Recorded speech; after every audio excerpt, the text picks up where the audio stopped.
Now this is my favorite thing to do thus far in Stata.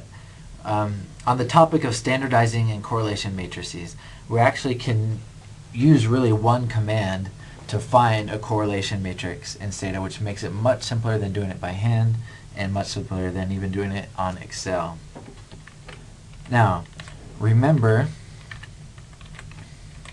deviation scores from 3.2, which looked like this. We had 5, 6, 2, 0, negative 2, negative 2, negative 2, negative 3, negative 3, negative 1.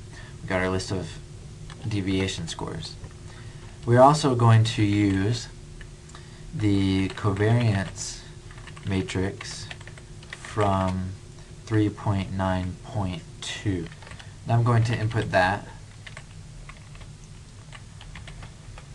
Called it C, and it had the values, just to remind you, of 11.5, 10.75, and then the second row, 10.75 and 12.5.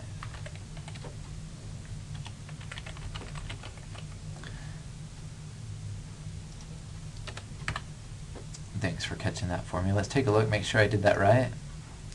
Okay, I did. And like I said, there's really just one easy step to find the correlation matrix. In fact, the standardizing matrix you don't even need in Stata. So we're going to do matrix, and we're going to call it R equals correlation. We see it turns blue because it's a command of C, and we're going to list R.